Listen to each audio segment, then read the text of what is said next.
Good morning 8th class. आज करेंगी हम हमारा चैप्टर नंबर 10 संज्ञा के विकार में तीसरा जो विकार है वो है कारक। दो विकार कौन से थे? लिंग और वचन। अब तीसरा है हमारा कारक। तो कारक क्या है? संज्ञा या सर्वनाम के जिस रूप से उसका संबंध वाक्य के दूसरे शब्दों से जाना जाए वह कारक कहलाता है। तो कारक क्या है? संज्ञा या सर्वनाम के जिस रूप से उसका संबंध वाक्य के दूसरे शब्दों से जाना जाए वह कारक कहलाता है। जैसे निम्नलिखित वाक्यों को ध्यान से पढ़ें।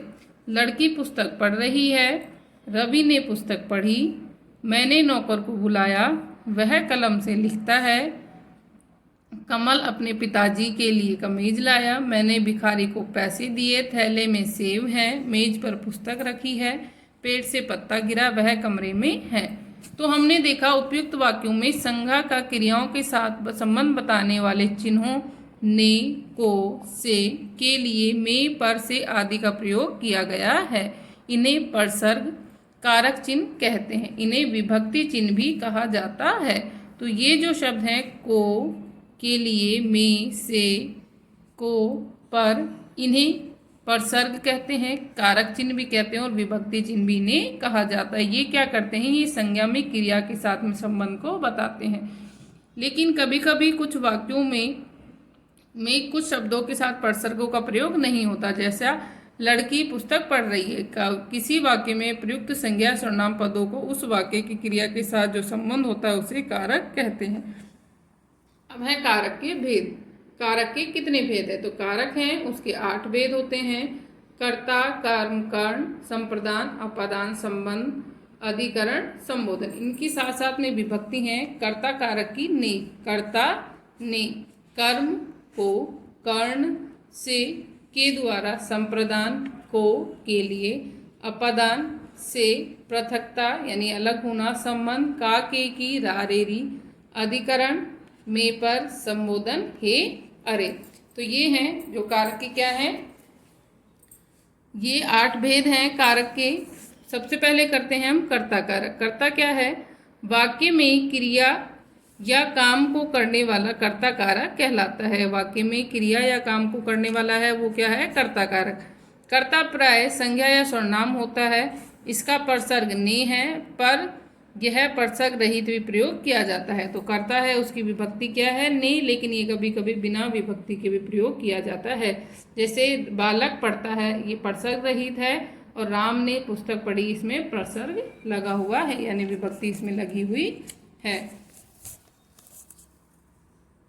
वाक्य पहले में बालक पढ़ने का काम करता है तो वह करता है, दूसरे में राम पढ़ने का काम करता है अतः वह भी करता है, दूसरे में ने परसर्ग लगा है लेकिन पहले में नहीं लगा हुआ। तो वाक्य में मुख्य क्रिया के साथ कौन प्रश्न करने पर जो उत्तर आता है वही कर्ता होता है। जैसे पुस्तक कौन पढ़ता है? राम। कर्म कारक विभक्ति है को। वाक्य में जिस संज्ञा या सर्वनाम पर क्रिया का प्रभाव पड़ता है, वाक्य में जिस संज्ञा या सर्वनाम पर क्रिया का प्रभाव पड़ता है उसे कर्म कारक कहते हैं। जैसे पुलिस ने चोर को पकड़ा। तो वाक्य में जो क्रिया का फल जिस पर पड़ता है सर्वनाम, वाक्य में जिस संज्ञा या सर्वनाम पर क्रिया का फल पड़ता है उसे कर्म कारक कहते हैं। जैसे पुलिस ने चोर को पकड़ा, तो यहाँ पर जो चोर को पकड़ने का क्रिया फल किस पे पड़ रहा है? चोर पर। पकड़ने का क्रिया का फल चोर पर पड़ रहा है, अतः चोर क्या हो गया? यहाँ पर कर्म कारक हो गया। कर्म कारक का परसर्ग को है, लेकिन कुछ वाक्यों में बिना परसर्ग के प्रयोग होता है। जैसे गगन पुस्तक पढ़ता है, इसमें बिना परसर्ग के प्रयोग हुआ है। राम, मैं राम को पत्र लिखूंगा, इसमें परसर्ग का प्रयोग हुआ है। तो इसमें पहचान की क्या, कैसे पहचान सकते हैं कि कर्म है या नहीं है?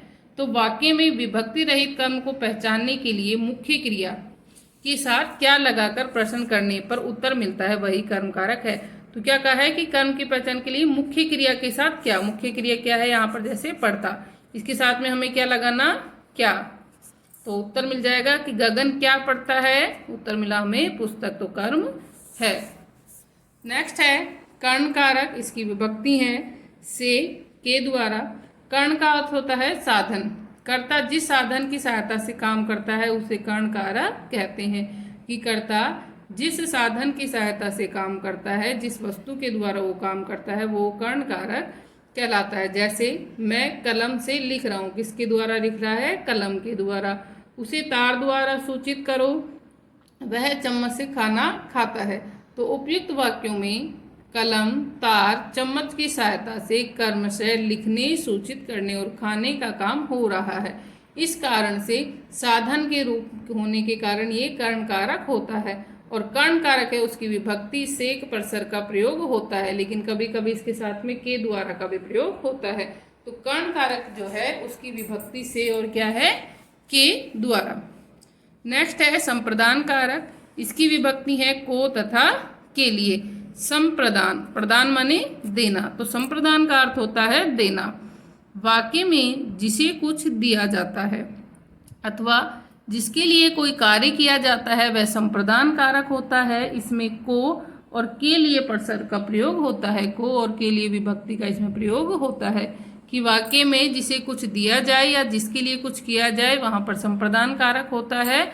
इसमें को और के लिए परसर का प्रयोग होता है। जैसे भिखारी को भोजन दो, मैं पिताजी के लिए दवा लाया हूँ, तो यहाँ पर को और यहाँ पर के लिए का प्रयोग हुआ है। तो देखो यहाँ पर जो को हुआ उसके साथ में देना क्रिया आई, देने का भाव आया।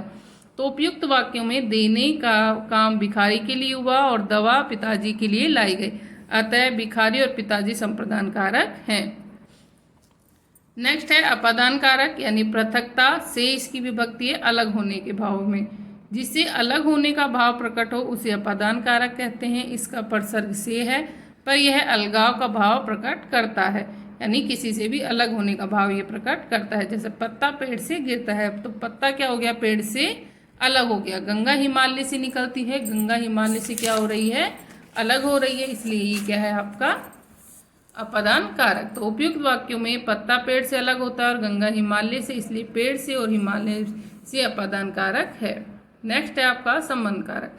इसकी विभक्ति है का, के, की, रा, रे, री। तो संज्ञा के जिस रूप से एक वस्तु का दूसरी वस्तु के साथ संबंध ज्ञात हो उसे संबंध कारक कहते हैं। जैसे राम का भाई, उसके बेटे, गीता की बेटी, मेरा भाई, तेरे भाई, तुम्हारी बहन। तो संबंध कारक की विभक्ति क्या है, का, के, की, रा, रे, री। तो एक वस्तु से दूसरी वस्तु का क्या बताते हैं, ये संबंध बताते हैं। जैसे राम का भाई, तो राम और भाई का संबंध बताया, उसके बेटे, उसमें और बेटी में संबंध, गीता और बेटी में संबंध। तो इस तरह से ये क्या हो गए, संबंध कारक। अधिकरण कारक होता है में और पर। अधिकरण का अर्थ होता है आधार, किसी भी चीज का आधार। तो जिन संज्ञा या सर्वनाम पदों से क्रिया के आधार का बोध होता है वे अधिकरण कारक कहलाते हैं। जैसे सेब थैले में है, घड़ी मेज पर रखी है। इन दोनों वाक्यों में थैला और मेज उन स्थानों का बोध कराते हैं जहां वस्तु रखी हुई है, अतः थैले में और मेज पर अधिकरण कारक है। लास्ट है इसमें आपका संबोधन कारक। हे और अरे, संज्ञा के जिस रूप से किसी को संबोधित किया जाता है उसे संबोधन कारक कहते हैं। इसकी विभक्ति हे, अरे। तो जैसे हे प्रभु रक्षा करो, अरे तुम कहाँ चले गए, तो हम किसी को क्या करते हैं, संबोधित करते हैं, तो संबोधन कारक होता है। तो आपको ये चैप्टर बेटा यहाँ तक जो पढ़ाया है मैंने, आपको अच्छे से पढ़ना है, सभी कारक और उसकी विभक्ति आपको याद हो। Thank you.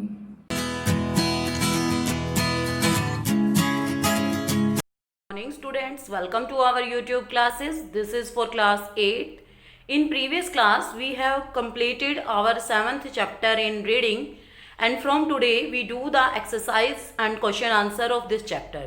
So let we continue our today's class with the exercise of this chapter. First, fill in the blanks. First fill up dash and dash were the traditional centers of education in India. कि भारत के अंदर परंपरागत तरीके क्या है education के, तो क्या है, pathshalas and madrasas. PATHSALAS pathshalas, AND and और MADRASAS मदरसाज। की पाठशाला और जो मदरसा है वो ट्रेडिशनल सेंटर हैं भारत के अंदर एजुकेशन की। Second, Hindu dash and dash were taught in Sanskrit schools.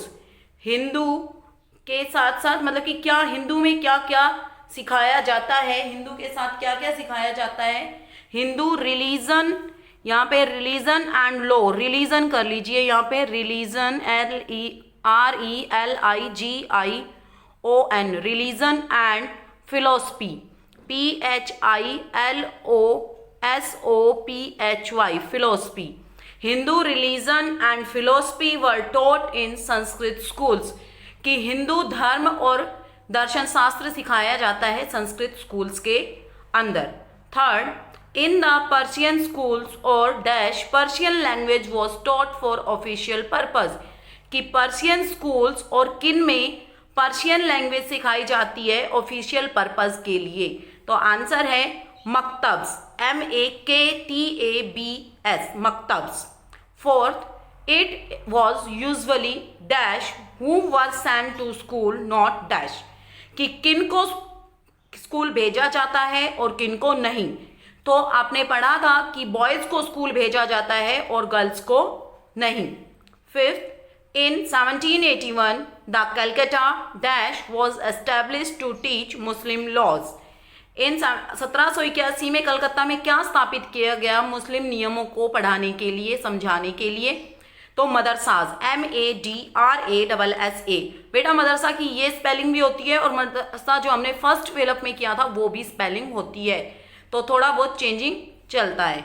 Six, under Warren Hastings the dash college was established at Banaras in 1791, कि वॉरेन हास्टिंग के अंडर में कौन सा कॉलेज स्थापित किया गया बनारस के अंदर 1791 में? Answer is Sanskrit college, SANSKRIT, Sanskrit college स्थापित किया गया था वॉरेन हास्टिंग के अंडर में बनारस में 1791 में। 7, many believed that Western education was necessary for the Indians to break free from their dash way of life, कि बहुत सारे लोग ये सोचते थे कि वेस्टर्न एजुकेशन जरूरी है भारतीयों को उनके जीवन में किन चीज़ों से फ्री करने के लिए, तो उनके डिसेंडेंट से फ्री करने के लिए, मतलब जो वो प्राचीन तरीके से अपना जीवन जीते आ रहे हैं उस चीज़ से मुक्त करने के लिए भारतीयों को पश्चिमी शिक्षा देना जरूरी है। Next, match the followings, Annie Besant, Raja Ram Mohan Roy, Rabindranath Tagore, Mahatma Gandhi, Satish C Mukherjee. Vishwa Bharati, Nai Talim, national council of education, theosophical society, Hindu college. तो इसमें हम फर्स्ट को मैच करेंगे डी से, क्योंकि एनी बेसेंट ने क्या स्थापित किया था? थियोसफिकल सोसाइटी स्थापित की थी और उसके अंदर क्या था कि बहुत बॉयज एंड गर्ल्स के लिए स्कूल की इन्होंने स्थापना की थी। सेकंड है राजा राम मोहन राय, राजा राम मोहन राय ने हिंदू कॉलेज की स्थापना की थी, ठीक है। थर्ड है रविंद्रनाथ टैगोर, रविंद्रनाथ टैगोर ने विश्व भारती की स्थापना की थी। फोर्थ है महात्मा गांधी, महात्मा गांधी नई तालीम लेके आए थे कि बेसिक एजुकेशन फॉर ऑल, की जो सामान्य शिक्षा है वो सभी के लिए हो। फिफ्थ है सतीश सी मुखर्जी, सतीश सी मुखर्जी ने नेशनल काउंसिल ऑफ एजुकेशन की स्थापना की थी। Now we do the true false of this chapter. First is the Christian missionaries wanted to spread western education, कि जो क्रिश्चियन मिशनरीज हैं वो चाहते थे वेस्टर्न एजुकेशन को स्प्रेड करना, फैलाना। This is true. Second, with the renewal of the Charter Act in 1813, the company's rule was extended for another 20 years, कि चार्टर एक्ट 1813 के रिन्यू होने के साथ ही जो कंपनी रूल है उसको 20 साल के लिए भारत में बढ़ा दिया गया। तो this is also true.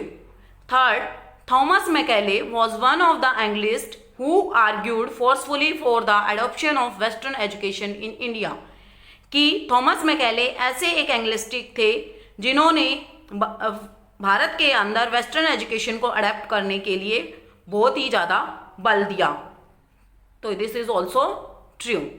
Fourth है in 1844 the government announced that government jobs would be available only for those who had been educated in English, कि 1844 में गवर्नमेंट ने अनाउंस किया कि भारत के अंदर जो भी व्यक्ति की गवर्नमेंट जॉब उन लोगों को मिलेगी जो इंग्लिश में पढ़े लिखे होंगे। This is also true. Fifth, Charles Wood believed that British institution was suitable for using as model for education in India, कि चार्ल्स वुड ने बिलीव किया कि जो ब्रिटिश इंस्टीट्यूशन है उनके वो मॉडल के रूप में बहुत ही सूटेबल हैं, सही हैं ताकि भारत के अंदर शिक्षा को स्थापित करने के लिए। तो this is also true. Sixth, with the introduction of western education the Indian culture was दस नेग्लेक्टेड, कि वेस्टर्न एजुकेशन के साथ ही भारतीय संस्कृति को नेग्लेक्ट कर दिया गया, this is true. 7th, the Indian intelligentsia also started questioning the new system of education, कि जो भारतीय बुद्धिजीवी थे उन्होंने नई शिक्षा सिस्टम के ऊपर क्वेश्चन उठाए, this is true. 8, Raja Ram Mohan Roy establish the Hindu college in Calcutta in 1870, कि राजा राम मोहन रॉय ने एस्टैब्लिश किए हिंदू कॉलेज 1817 में, this is true. 9th, Annie Besant founded the theosophical society which also establish schools for both boys and girls, कि Annie Besant ने theosophical society की स्थापना की जो बहुत लड़के और लड़कियों के लिए स्कूल भी, उसमें लड़के और लड़कियों दोनों के लिए स्कूल स्थापित थे, this is also true. Now we do the short question answer of this chapter. Our first short question is what did the pathshalas and madrasa teach, कि पाठशाला और मदरसा क्या सिखाते हैं।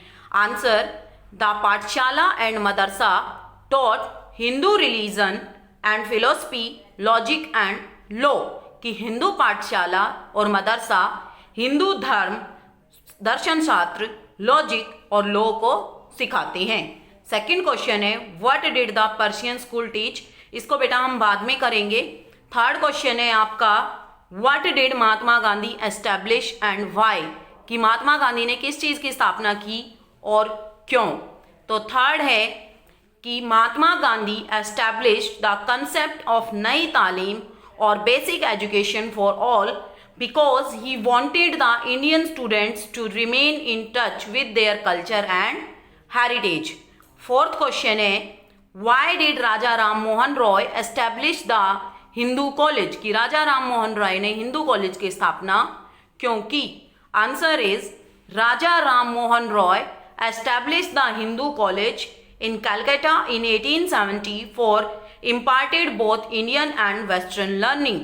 Next question, what did the Wood Dispatch aim at, कि Wood Dispatch का क्या एम था।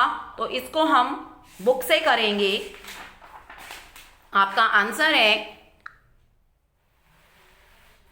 यहाँ पे in 1854 the government laid out the Woods Dispatch which aimed at creating a properly articulated system of education from primary school to the universities.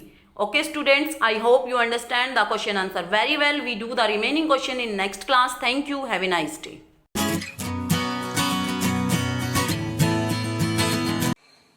Good morning 8th class. So let's start our today's maths class. In the previous class we did questions about word problem of chapter number 8.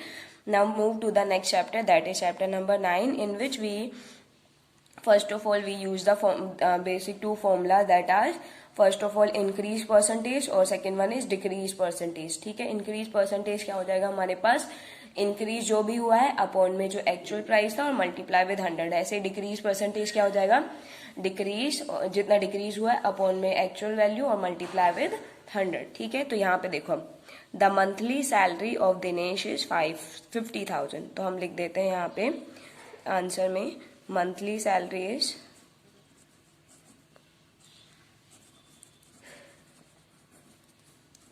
₹50,000।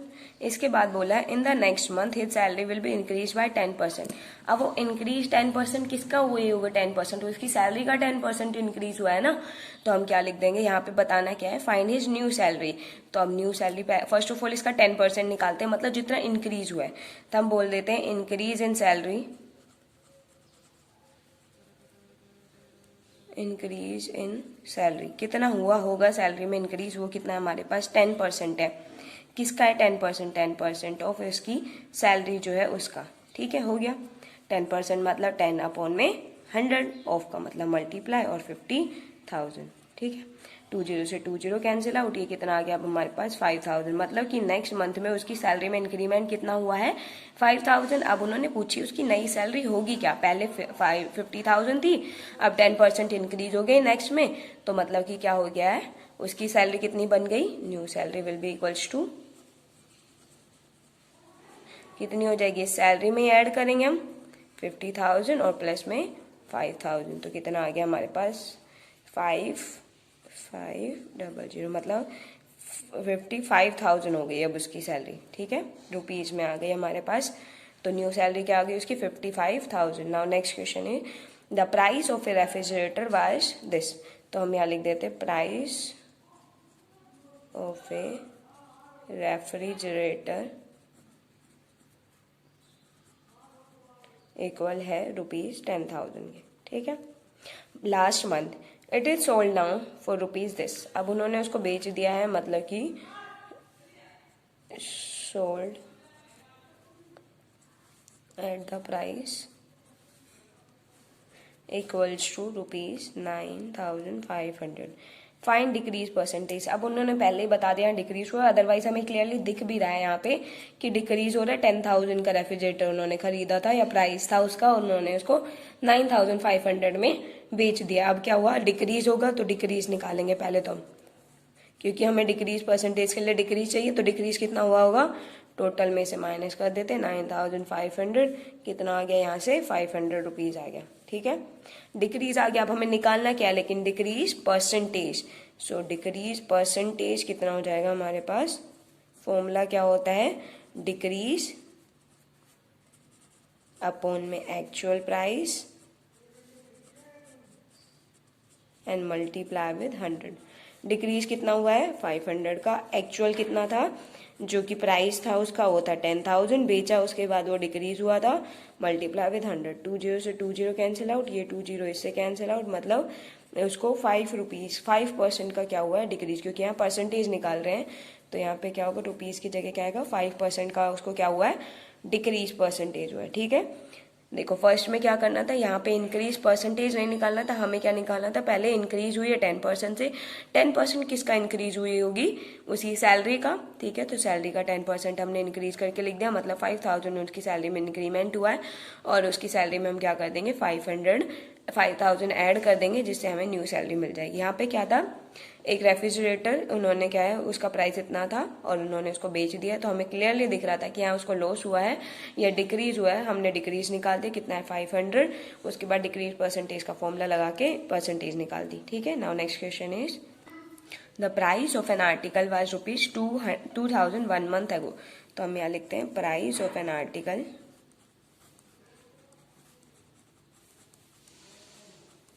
Is equals to ₹2,000।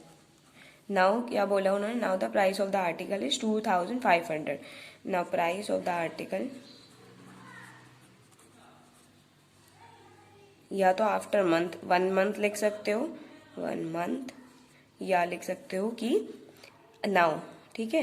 तो price of the article कितना हो गया, अब उसके ₹2,500 उन्होंने पूछा find increase. अब हमें क्लियरली दिख रहा है प्राइस था इतना, उसने अब उसका प्राइस हो गया इतना, मतलब इंक्रीज हुआ है, दिख रहा है क्लियरली। हम पहले क्या निकालेंगे यहाँ से, अब इंक्रीज। तो इंक्रीज कितना हुआ है, अब ग्रेटर में से स्मॉलर माइनस करेंगे, क्या हो जाएगा हमारे पास, इंक्रीज हुआ है 500 रुपीज़ का। अब हमें निकालना क्या है, इंक्रीज परसेंटेज, क्या होगा फॉर्मूला, इंक्रीज उसके अपॉन में एक्चुअल प्राइस जो था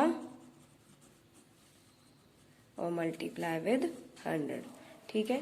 इंक्रीज कितना हुआ है 500 का, एक्चुअल प्राइस क्या है यहाँ पे, पहले जो आर्टिकल 2000 में था, अब वो इंक्रीज, जब उसका अमाउंट क्या हो गया इंक्रीज हो गया, तो पहले तो 2000 में ही था ना, तो वही एक्चुअल प्राइस होगी उसकी, ठीक है। 20 से 20 10 इसकी कैंसिल आउट, 2 1 जा 2 एंड 2 25, मतलब उसको कितने परसेंट का 25% का इंक्रीज हुआ है अब, ठीक है। तो यहाँ पे क्या था, इंक्रीज निकालना था हमें, एक्चुअल प्राइस वही रहता है, जो आर्टिकल का प्राइस था वही क्या रहता है उसकी एक्चुअल प्राइस, उसमें इंक्रीज या डिक्रीज होता है वो हम क्या लिखते हैं, यहाँ पे लिख देते हैं माइनस करके या प्लस करके, ठीक है। तो यहाँ पे कितना हुआ है, उसको 500 का इंक्रीज हुआ है और एक्चुअल प्राइस 2000 था, मल्टीप्लाई 100 कर दिया, कितना आ गया 25% का इंक्रीज परसेंटेज हुआ है उसको प्राइस ऑफ द आर्टिकल में, ठीक है। So student that is all for today, rest of the question we try in the next class. यहाँ पे सेम ऐसे ही क्वेश्चन से इंक्रीज परसेंटेज डिक्रीज परसेंटेज ऐसे ही निकालना, ठीक है। So that is all for today, thank you, have a nice day.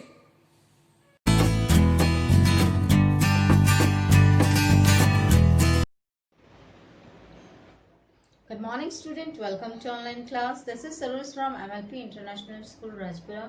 Student for class 8, we have already started the chapter 9. So in this regard, continuing the same chapter, let us start further. Student जैसे कि आपने ये chapter पढ़ा chapter 9, इसमें आपको जो है राजा विक्रमादित्य की जो जजमेंट की जो सीट है उसके बारे में बताया गया है कि किस तरह से खेलते हुए बच्चे एक टीले पर बैठ जाता है एक बेटा लड़का और कहता है कि मैं जजमेंट करूंगा, और उस तरह से उसकी जो है फेमस जो है बातें उसकी राजा के कानों तक पहुंची, उज्जैन के राजा तक की। फिर उसने क्या काम किया, उसने सोचा कि मैं इस सिंहासन पर बैठूंगा, तो उसने वो जगह जो है खोदने के बाद एक जो है सिंहासन वहां से निकला जिसे लेकर के वो अपने महल में गया, और इस तरह से जो है उसके जो 21 एंजल्स लगे हुए थे उस सिंहासन पे, वन बाय वन उसने क्या कहा कि if you are able to do this, तभी आप बैठ सकते हो। तो उसके हर बात का जवाब दिया, और राजा जो है अनेबल था उस चीज को फुलफिल करने के लिए। तो दिस वे फिर व्हाट हैपन कि एक एक करके एंजल ने फिर उसको कहा कि just go again pray, and फिर जो है आप अपने आप को प्यूरिफाई करो और फास्ट करो, प्रे करो, और उसके बाद फिर दोबारा से थर्ड डे आप आना। तो दिस वे ईच जो है 21 जो एंजल्स थे उन्होंने one by one question put up किए जो है उज्जैन के राजा से, and he was at last, जब लास्ट वाले एक एंजल आई उसने कहा कि ठीक है, क्या आपको लगता है कि आपका मन बिल्कुल बच्चे की तरह प्योर है, जैसे बच्चे का मन प्योर होता है उस तरह से है।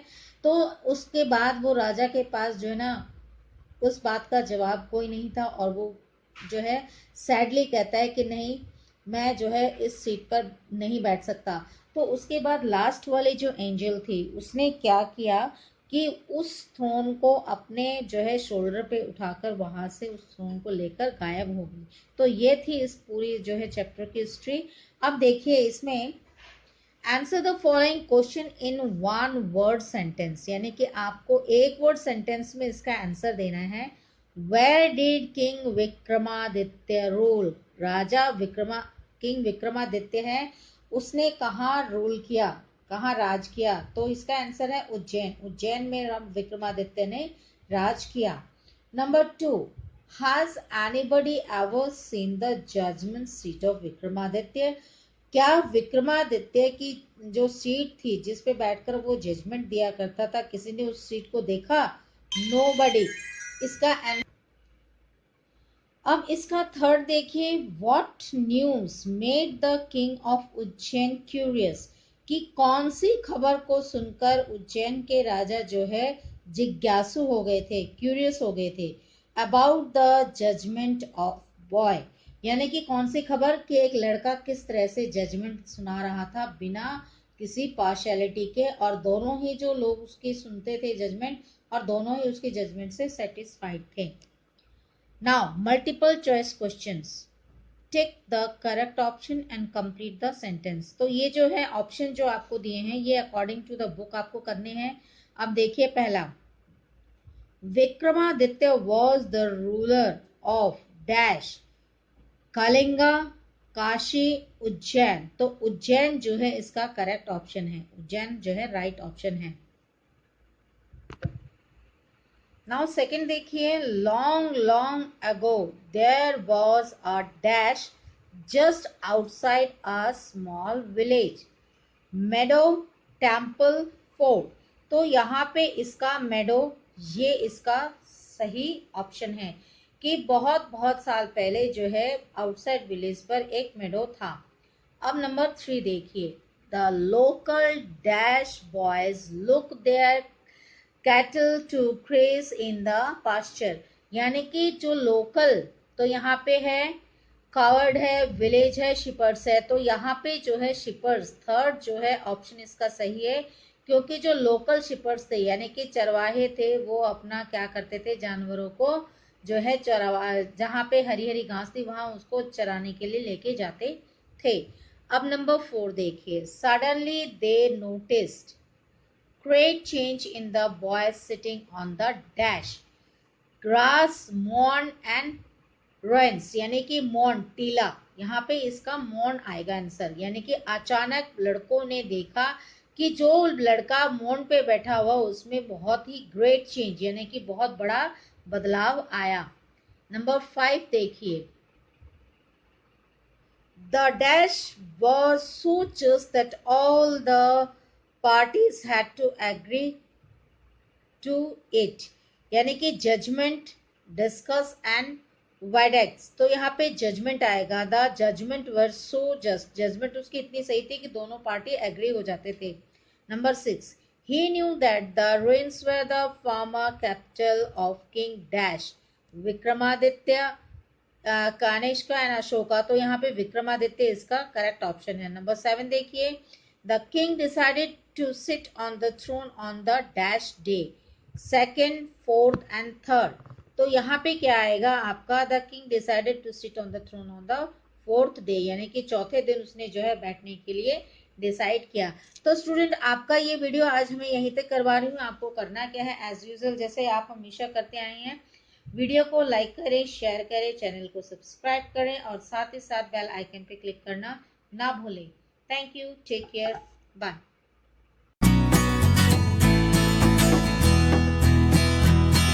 A very delightful morning to all my dear student of class 8th. This is Vinita ma'am, your science teacher. Student, as you know that we are doing the revision work of our SA1 exam preparation syllabus. So student, to continue that, we are going to discuss the exercise of chapter 11, that is force and pressure. So let's get started its content. Student, we are going to revise the exercise part 2 of the chapter 11. Students, see that this is the exercise of the chapter 11, and as you know that we have already discussed its roundup and World Bank that relates to this chapter. Okay student, now we are going to discuss the MCQs. Firstly we will discuss the first question is, which of the following is an example of non-contact force? Pulling a rickshaw, kicking a football, lifting a bucket, falling off a stone.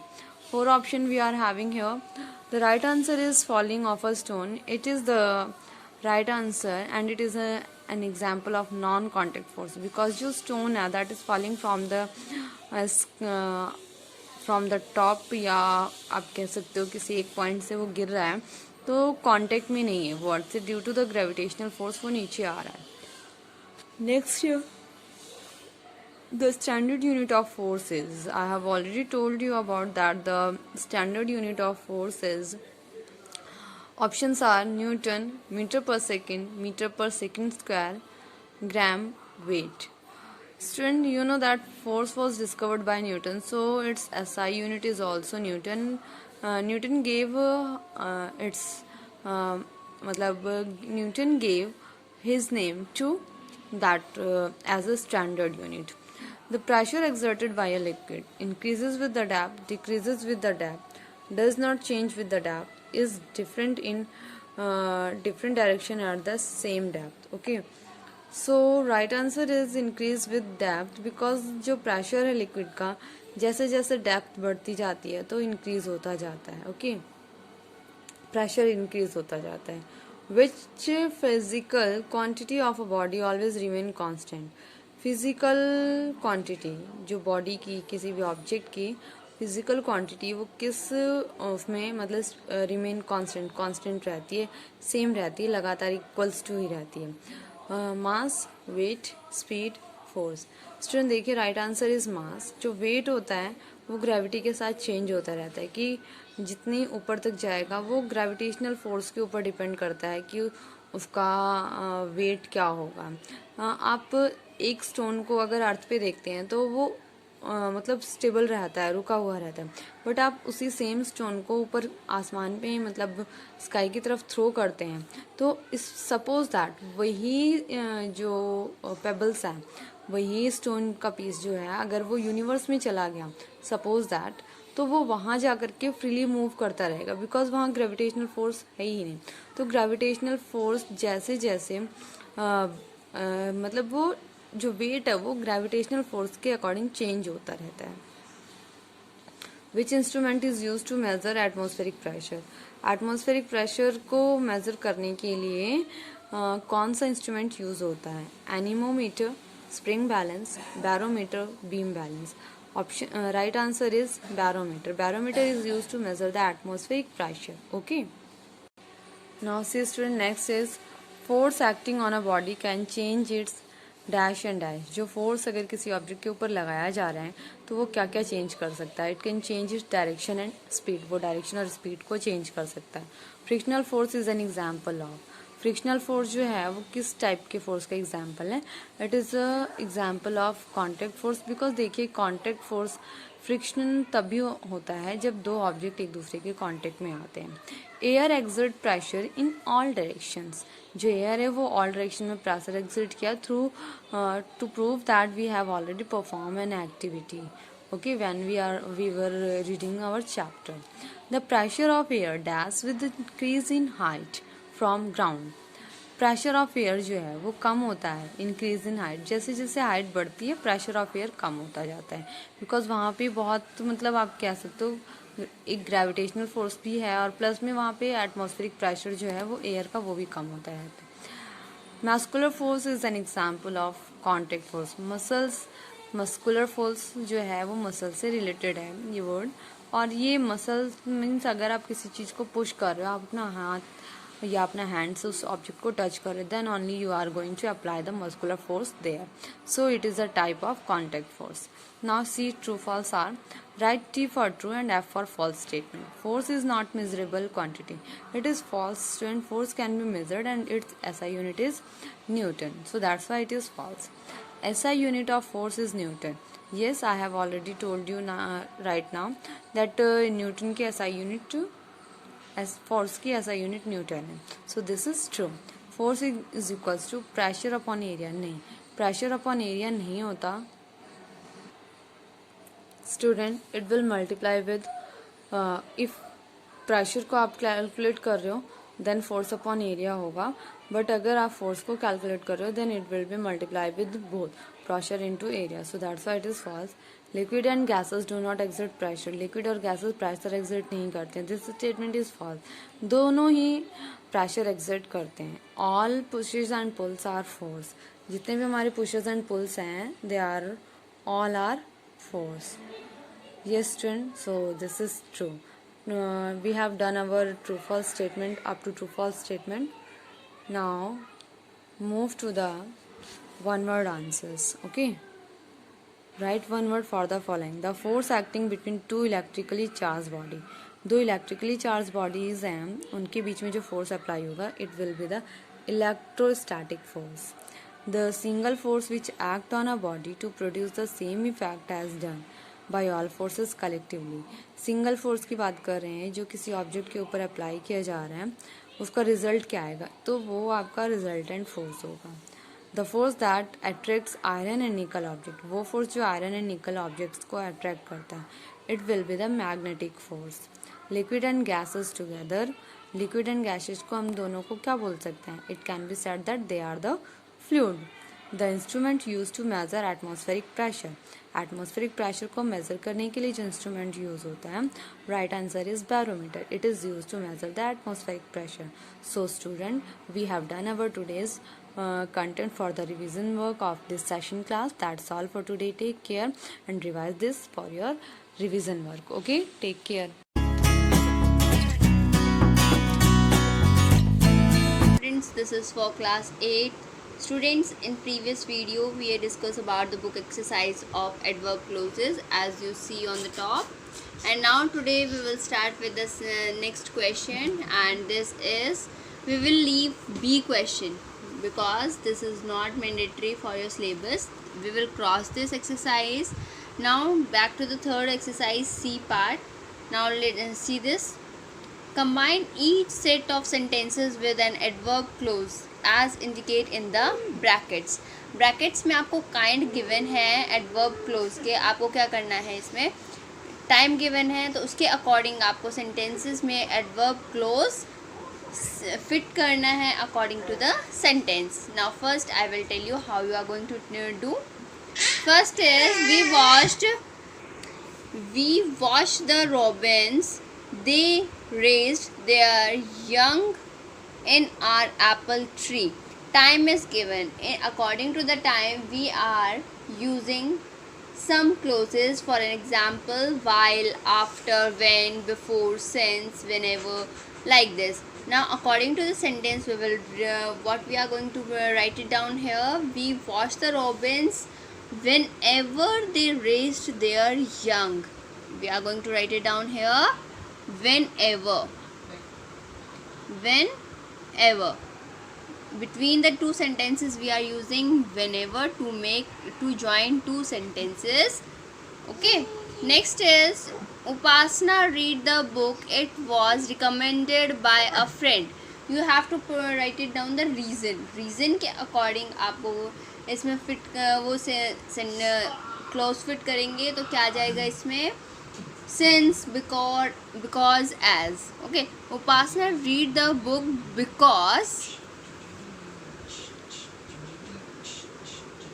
it was recommended by a friend.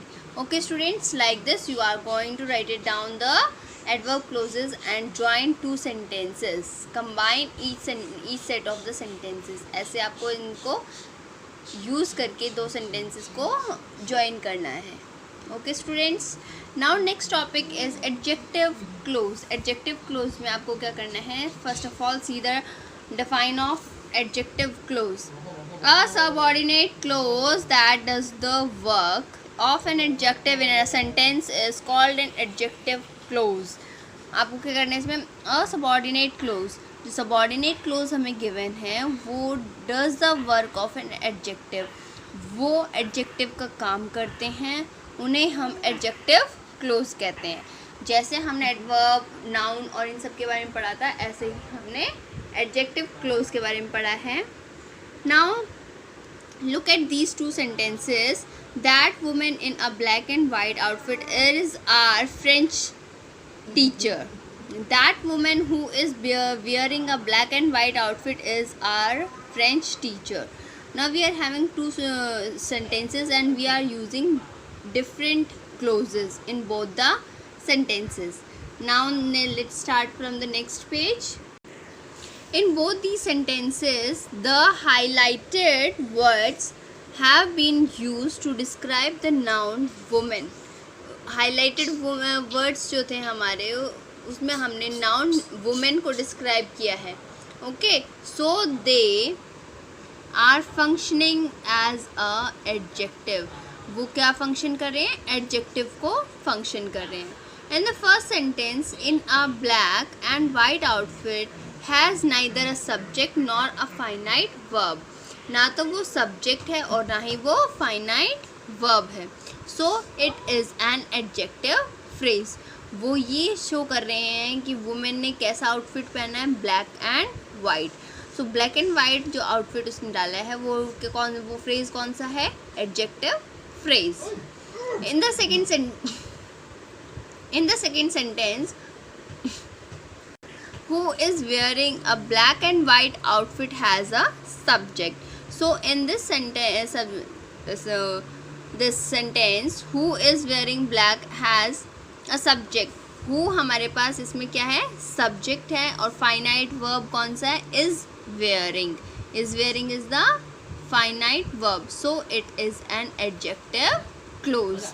Students इसमें हमें complete sense नहीं निकल रहा है इस phrase में. This is called phrase, इसलिए इसे हम एडजेक्टिव फ्रेज कहेंगे.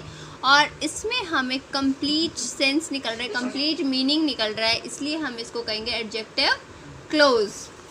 Okay students, now they are the more examples of it. This experience has taught me a valuable lesson, never to be forgotten.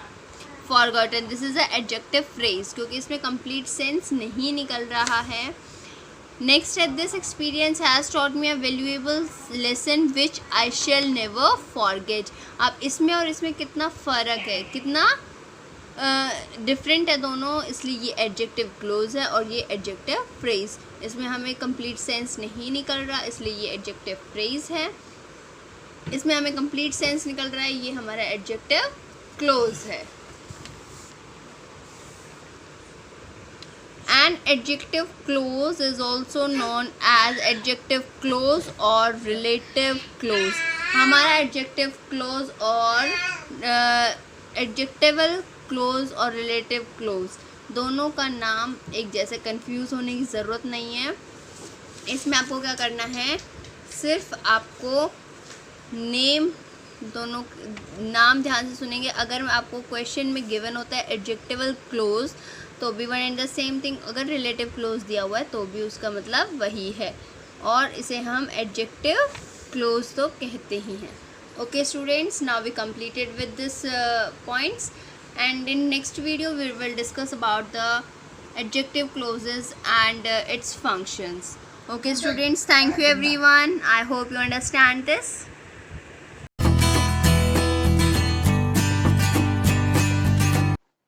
Hello student, today's session I Priyanka ma'am revise some daily usage sentences.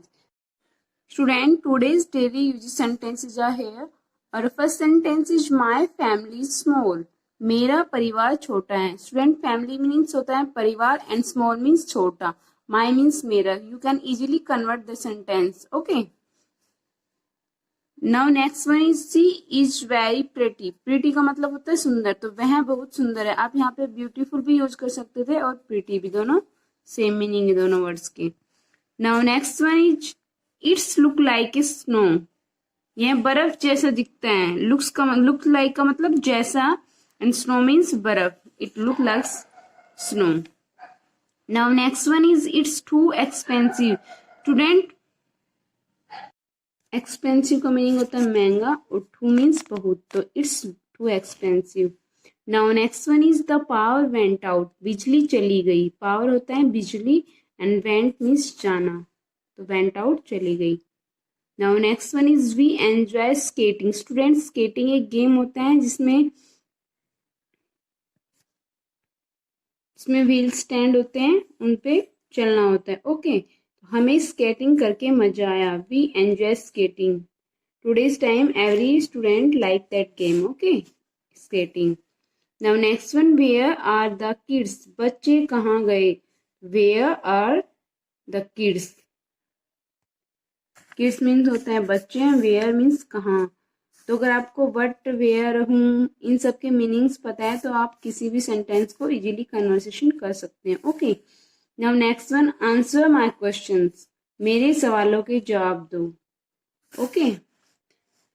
Sometime आप अपना homework नहीं करते हैं तो teacher आपको punishment देने से पहले आपसे ये क्वेश्चन आस्क करती हैं, क्या आपने होमवर्क क्यों नहीं किया, what's the reason behind that. तो जब आप कुछ नहीं बोलते हैं तो इस तरह के क्वेश्चन टीचर आपसे बोलती हैं, आंसर माई क्वेश्चन. मेरे सवालों के जवाब दो. मीन्स जो मैं आपसे पूछ रही हूँ आप उसके आंसर करो. Now next one is who made this cake. यह केक किसने बनाया. स्टूडेंट, आपको सेंटेंस में जो वर्ब होती है वो अकॉर्डिंग टू टेंस यूज करनी है. तो मेक की थर्ड फॉर्म या सेकंड फॉर्म होती है मेड. तो यहाँ पे यूज हुआ है यह केक किसने बनाया, मीन्स केक बन चुका है तो मेड यूज किया हमने सेकंड फॉर्म. इस तरह से आपको प्रॉपर हेल्पिंग वर्ब और वर्ब यूज करनी है सेंटेंस में. Now that are the today's student sentences. Now I tell you about worksheet that you have to complete. आपके पास कुछ कैबिनेट मिनिस्टर्स के जो है पोस्ट गिवन है, आपको उनके नेम राइट करने हैं. ये प्रेसिडेंट ऑफ इंडिया, तो आपको इस फिल इन द ब्लैंक्स में फिल करना है उसका name. For example Ramnath Kovind. Okay. इसी तरह prime minister of India. Next one is a Defense Minister of India, Railway Minister of India, Home Affairs Ministers of India, Road Transport and Highway Minister, Finance Minister of India, External Affairs of India, Territorial Affairs Ministers of India, Minister of Environment, Forest and Climate, Minister of Petroleum, Minister of Skill and Development, Minister of Animal and Husbandry, and Minister of Jal Shakti. And last one is minister of agriculture. Student, आपको ये सब minister, cabinet minister के name मैंने previous session में कराए थे जब आपके में जो रिवीजन चल रहा था PT1 के लिए, तब मैंने आपको ये असाइनमेंट कराया था. तो आपको अब दोबारा से इसको रिवाइज करके अपनी नोटबुक में दोबारा से राइट करना है. Okay, these are some ministers name that you have to ask in your exam. Okay.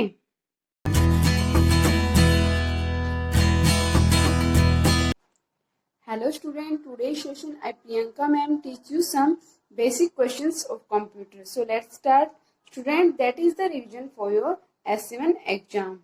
Student, today's computer topic is secondary storage device. Student, हमारी जो memory होती है उसमें two types की storage होती है, primary और secondary. Here in this video I discuss with you secondary storage devices. These are the name of secondary storage devices that are magnetic tape, hard disk, floppy disk, compact disk, DVD, Blu-ray disk and thumb drive and SD card and micro SD card. Student, आप सबने इनके name सुने होंगे, but इनका कई बच्चों को इनको पिक्चर्स का भी नहीं पता कि कैसे दिखती है और ये कहाँ क्या होती है और क्या इनकी स्टोरेज कैपेसिटी होती है. In today's video I tell you in detail about secondary storage devices. Now first one is I want to tell you what is secondary storage devices. Student, secondary storage devices वो devices होती हैं जो data को permanently store करती हैं. Okay, तो primary और secondary में क्या डिफरेंस हो गया. अब जो प्राइमरी डिवाइसेस होती है स्टोरेज की, वो डेटा को कुछ टाइम के लिए स्टोरेज करती हैं, बट जो सेकेंडरी स्टोरेज होती हैं वो डेटा को परमानेंटली स्टोरेज करती है फॉर फ्यूचर यूज. और उसमें डेटा कब डिलीट होता है, जब आप उसको डिलीट करना चाहते हैं. ओके, नाउ ये आपको नेम मैंने अब बता दिए हैं कि ये इनके नेम्स हैं, floppy disk, Blu-ray disk, hard disk, इस तरह से. तो student, first one is magnetic tape. This is the picture of magnetic tape. It located inside the CPU. Okay, और ये अर्लियर टाइम में यूज होती थी, टूडे टाइम में थोड़ा कम यूज होती हैं, बट होती क्या है इसके बारे में भी हम डिस्कस करते हैं. Magnetic tape are suitable for storing devices to store a large amount of data. The tape is in the form of a plastic ribbon which is rolled around a spool. A fine coating of iron oxide is applied on the plastic ribbon. यहाँ पे आप देख रहे हैं कि यहाँ पे magnetic जो टेप है उसमें एक कोटिंग मैग्नेटिक की है और दूसरी प्लास्टिक की है और उसको रोल किया गया है, ठीक है, एक स्पूल पे. तो ये आपको यहाँ बताया गया है. And in order to make its magnetic tape, normally the tape is half inch wide and the length varies from 50 feet to 24 feet. Means 2400 feet तक इसकी जो है लेंथ होती है. वो स्टार्टिंग कहाँ से 50 फीट से स्टार्ट होती है. The tape density is express in term of BPI, byte per inch. Means इसमें डाटा कैसे मेजरमेंट किया जाता है, बाइट पर इंच, कि एक इंच में कितना डेटा स्टोर होता है. और CPI, करेक्टर पर इंच. BPI और CPI is the rating of magnetic tape, normally varies in the range of 1600 BPI to 6000 BPI. तो स्टूडेंट, इस जो पैराग्राफ में इसमें आपके इन बिटवीन क्वेश्चन बनते हैं वो आपको अपनी नोटबुक में राइट करने हैं. क्वेश्चन नंबर फर्स्ट इस तरह का, व्हाट इज मैग्नेटिक टेप. तो आप इसमें जो फर्स्ट लाइन है वो इसका आंसर कर सकते हैं, जो लार्ज डाटा को स्टोरेज के लिए यूज होती है. नाउ नेक्स्ट वन इज, जो इसकी विड्थ होती है वो कितनी होती है और लेंथ अप टू कहाँ तक हो सकती है. जो इसमें डेटा की डेंसिटी मीन्स डेटा को किस तरह मेजरमेंट किया जाता है, CPI और BPI बेस पे, और CPI और BPI की फुल फॉर्म. ओके, तो student, that is magnetic tape and that is the picture of magnetic tape. Okay, now next one is hard disk. Student, that is the hard disk inside the CPU. That is the picture of, जो hard disk है उसकी picture है. ये इसका जो internal part है इसके सब पार्ट में डिवाइड करके बताया गया है. ये भी एक स्टोरेज डिवाइस है. इसमें भी डेटा सर्कुलर मेटेलिक प्लेट्स में कोटेड होती हैं जो आयरन ऑक्साइड होता है. Circular plates are mounted on a common speed line and this pack rotated high speed. ये स्पीड इनकी यहाँ पे राइट की गई है. और सेक्टर्स में इनके डेटा जो ये होते हैं, इन सेक्टर्स में डिवाइड होते हैं, इनके डेटा को स्टोरेज करते हैं. ओके, जो हार्ड डिस्क का साइज है वो डिफरेंट होता है, जैसे कि 3.5 inches drive open using desktop. जो डेस्कटॉप कंप्यूटर होते हैं उसमें ये होती हैं, और जो लैपटॉप्स वगैरह होते हैं उसमें हार्ड डिस्क का साइज क्या होता है, 2.5 inch drive. Okay, now next one is floppy disk. Floppy disk ये पिक्चर्स हैं, इस तरह में दिखती हैं फ्लोपी डिस्क। ये भी सीपीयू के अंदर ही स्टोरेज होती हैं। The floppy disk are available in 3 different size, 8 inch, 5.25 and 3.5 inches.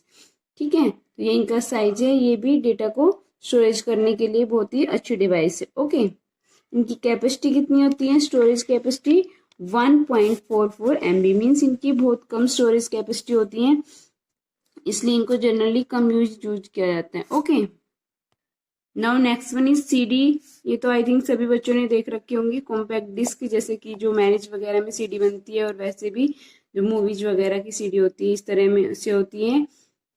और इनका अलग से ड्राइव होता है सीपीयू में जो इनको स्टोरेज करता है। ओके, इनकी में 2 टाइप्स की होती हैं। एक होती है ओनली रिकॉर्डेबल और एक होती है रीड एंड राइटेबल, मीन्स जिसमें डेटा को डिलीट भी कर सकते हैं और अगर अदर डेटा भी सेव किया जा सकते हैं। और दूसरी होती है जिसमें आप उस डेटा को सिर्फ रिकॉर्ड कर सकते हैं, उसमें कुछ चेंज नहीं कर सकते। यहाँ पे इनकी कैपेसिटी गिवन है 700 MB तक ये डेटा को स्टोर कर सकती हैं, और इनकी जो कैपेसिटी होती है वो फ्लोपी डिस्क से ज़्यादा होती हैं। ठीक है, next one is DVD, digital versatile disc. ये डीवीडी होती हैं, और आपको ये पिक्चर गिवन है। A DVD superior than CD ROM in term of storage capacity. It's silver coloured disc is a diameter of 4.75 inches. A DVD has capacity storage much more data than CD-ROM. Means ये CD से जो होती हैं much better होती हैं DVD, उनकी capacity storage capacity होती है वो भी ज़्यादा होती है। ठीक है, for example some software are required to more than 1 CD. For example 1 complete movie may need 2 or 3 CDs for storage, but a DVD is able to resolve the storage problem and by storing a movie into a single disc. आपको यहाँ से जो difference है CD और DVD में वो easily समझ में आ गया कि CD और DVD में क्या डिफरेंस होते हैं। CD होती है उसकी कैपेसिटी कम होती है स्टोरेज की, और DVD की ज़्यादा होती है। Okay student, next one is blue रे डिस्क। ब्लू रे डिस्क होती हैं वो CD और DVD से भी ज़्यादा डेटा को स्टोर करते हैं, मीन्स इनकी जो कैपेसिटी होती है वो अप टू 25 GB तक हो सकती हैं, बट इनके लेयर पे डिपेंड होता है। सिंगल लेयर में 25 डेटा आ सकते हैं, डबल लेयर में इनका 50 GB तक आ जाता है, 3 लेयर्स की होती हैं तो ये इसमें 100 GB तक डेटा स्टोरेज कैपेसिटी होती है। ओके, नेक्स्ट वन इज है थंब ड्राइव। ये जो है हमने फ्लोपी डिस्क 3.5 इंचज की यूज की और CD portable data storage device है। बट जो IBM IT कंपनी है IBM, उन्होंने एक न्यू स्टोरेज डिवाइस का डेवलपमेंट किया, दैट इज थंब ड्राइव और फ्लैश ड्राइव भी बोलते हैं। That is the picture of that. ये पेन ड्राइव की तरह दिखती हैं और इसमें भी डेटा को हम स्टोरेज कर सकते हैं, और इसकी कैपेसिटी होती है थंब ड्राइव की 32 GB तक इसमें डेटा हम स्टोर कर सकते हैं। Okay, next one is SD card. SD card तो सभी बच्चों ने देखा होगा, सिक्योर डिजिटल कार्ड इसकी फुल फॉर्म होती है। इसमें भी डेटा स्टोरेज कैपेसिटी GB में होती है, 2 GB 4 GB इस तरह के। जो मेमोरी कार्ड बोलते हैं उनको SD कार्ड भी बोलते हैं। ये इनकी कैपेसिटी होती है, that is the picture of memory card और SD कार्ड। इसमें 16 GB तक भी डेटा स्टोरेज कैपेसिटी होती है। ठीक है, और that is the pen drive. तो स्टूडेंट, इस वीडियो में मैंने आपको विद पिक्चर समझा दिया है ताकि आपको ये समझ में आए कि CD है, ये DVD है और ये SD कार्ड है, ये कार्ड रीडर है, इस तरह से। तो आपको इनको अच्छे से समझना है। ठीक है।